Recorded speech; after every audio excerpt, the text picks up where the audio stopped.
Bismillahirrahmanirrahim. Welcome back. Over the past 3 videos, as we've been reviewing the book, What is Metaphysics?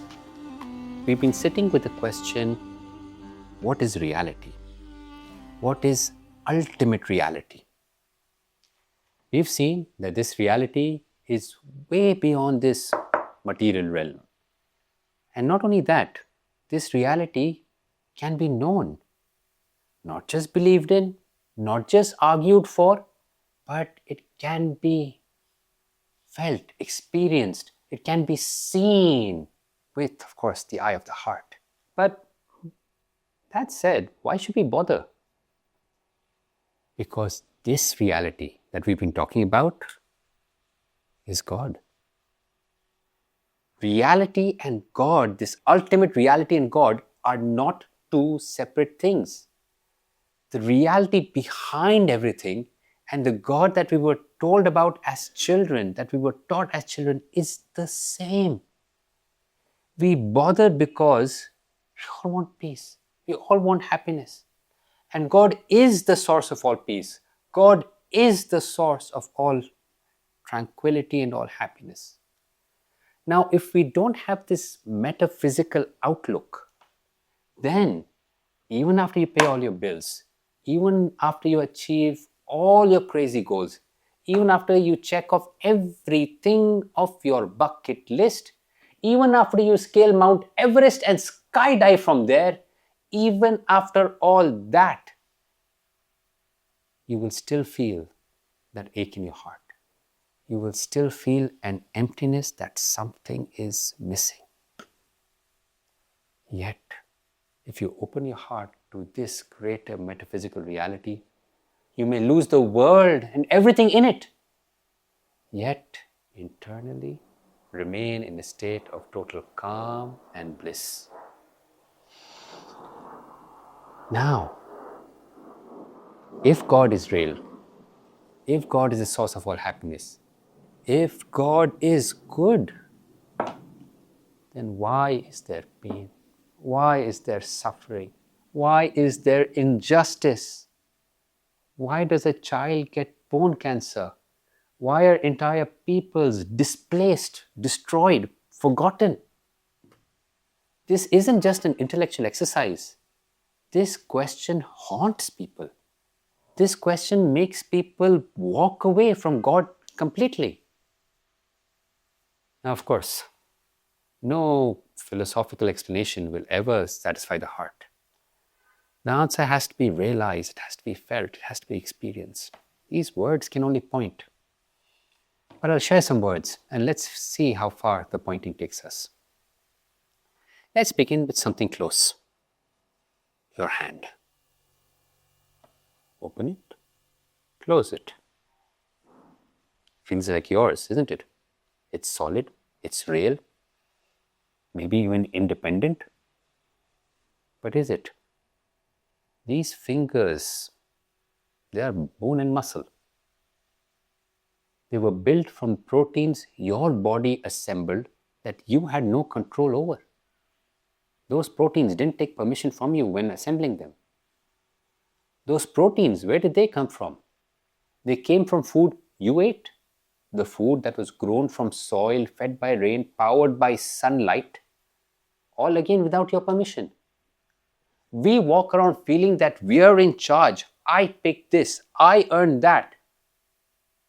But you didn't build a single cell in your hand. And if you trace it all back far enough, every atom in your hand was forged where? It was inside a dying star. All of it. Every star, every atom depends on the divine command. Kun fayakun. Be, and it is. Remove that kun, there are no atoms, no hand, no you, no arif, nothing at all. Everything in the universe is therefore relative. It's dependent. It is limited. It is bound in matter, time and space. Not only that, it's constantly in flux. It's constantly moving. It's only God that is absolute. The character of ultimate reality belongs to Him and Him alone. And that is what the Shahada captures so perfectly. La ilaha illallah. So in its deepest sense, there is no reality, no independent reality, but Allah, the real. So, given that God alone is absolute, but I want to know more. What kind of reality is He? We all agree that God is good, but what does that actually mean? Well, let's sit with this for a moment. Think of the most beautiful thing you've ever seen. I personally love sunsets. Think of a sunset that stopped you mid-step, or the face of someone you love, or the unexplainable joy of holding a newborn child for the first time. Where did that beauty come from? From the object itself? Say, from the sunset? Come on. Sunsets, they are just light refracting through particles. But the beauty, the fact that it moves you, the fact that it speaks to something inside of you, where does that come from? Well, if God is the source of all existence, then every beautiful thing you've encountered is a reflection of Him. Every perfection, every goodness, it's not something He possesses, it's something He is. It's logically impossible for even a blemish of ugliness or a dark spot of evilness to be present in God. Can there be darkness in the heart of the sun? Can there be coal at the center of a flame? God doesn't have goodness. God is goodness, blinding goodness. Well, if that's the case, if God is absolute, if God is such pure goodness, then why is there suffering? Why is there evil? Why does He allow it? And the answer begins with something almost paradoxical. It's because God is good, and it's in the nature of goodness to give of itself. Goodness, by its very nature, overflows. It creates, it shares. A candle doesn't hold its light. The sun doesn't keep its warmth. Goodness just gives. And when goodness gives, there is now something that isn't the source. Something other, something that has received.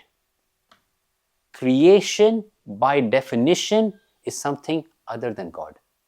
Something that is stepped out from the source. Not because it was cast out, because that's how goodness is given. So once there is a distance from the source, once there is a there that is not here, then there are degrees. In the Quran, God is referred to as Nur as-samawat al-ard, the light of the heavens and the earth. And when light shines, where is it brightest? At its source. And as it moves outwards, it softens, it fades. Not because something is fighting the light, but because that's how light is. Because that's how light travels from its source. Now here's the question. Where am I standing in this spectrum? Where are you standing in this spectrum? Am I close to the source where everything is bright, goodness is everywhere, I see beauty everywhere? Or am I a little further out? And the light is still there, but it's gentler. I can see the light, but I can also see shadows. I see beauty, but the beauty comes and then it goes. You feel moments of peace, but they don't stay. You pray, or I pray, and sometimes my heart's in it. And sometimes it's just empty words. Further still, the shadows grow longer, darker. And then at the very edges, where light barely reaches, that's where ugliness lives. That's where evil gathers. However, notice something. Darkness has no independent existence. One cannot create darkness. One can only block the light. Darkness is what remains when light can't get through, when light is absent. Evil is the same. It's not a thing in itself, it's what remains when goodness fades. Therefore, evil does not have the same kind of reality as goodness. Yet, or but, in this relative world that we live in, evil is real. Injustice is truly real. Pain is real. However, realize it's not the final word. It never was. The problem comes when we see only the shadow and not the light. When we take one dark pixel and mistake it for the entire picture. When we look at a dark cloud and think that's the entire sky. When we flatten this vast, multi-layered cosmos down to just what we can touch and measure and say, this is all there is. That is despair and that is a lie.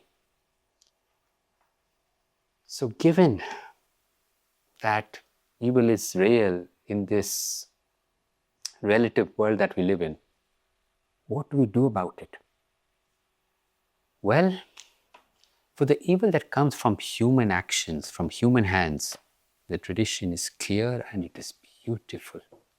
You stop it. Stop it with your hands if you can. And if you can't, then with your voice, with your words, with your pen. And if you can't even do that, then hold that refusal in your heart and please, please, please protect that sensitivity in your heart. The voice in you that says, this is wrong. Because the day you stop feeling that something is wrong, that's the day the light has gone out in you.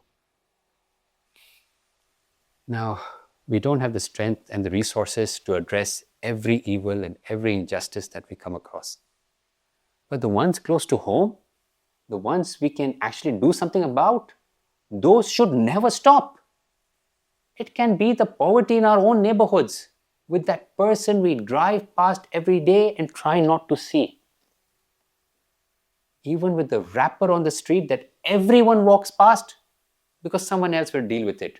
No one will deal with it. That's yours. Every small act that we do against darkness, it is us turning towards the divine light. Beyond human injustice, what about the physical pain, the emotional pain that we will inevitably experience as part of this material relative existence?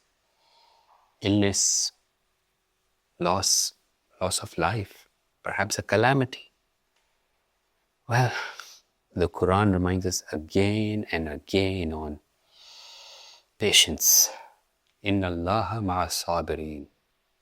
God is with the patient. Not the patience of gritting your teeth and passive endurance. No. A patience rooted in knowing, true knowing. Knowing that this world, with all of its pain, is not the full picture. That behind every shadow, the light is still there. The Quran comforts the believer. فَإِنَّمَا مَعَ الْعُسْرِ يُسْرًا. إِنَّمَا مَعَ الْعُسْرِ يُسْرًا. Surely, with hardship comes ease. Surely, with that hardship comes more ease. The Quran says it twice. Not just for emphasis, it's a promise. So, in conclusion, we started this series asking, what is metaphysics? We discovered it's not a dusty subject locked away in old books. It's the science of reality, ultimate reality. A reality that we can see with the eye of the heart. A reality then when absent from our lives, it leaves us hollow. It leaves our families, our communities, our entire civilization hollow. A reality that even in the face of injustice and evil, it holds firm, because goodness is at its source, evil is only its shadow. The Quran reminds us God is the light of the heavens and the earth, a light that is always blazing towards us. It is we who are turned away from it.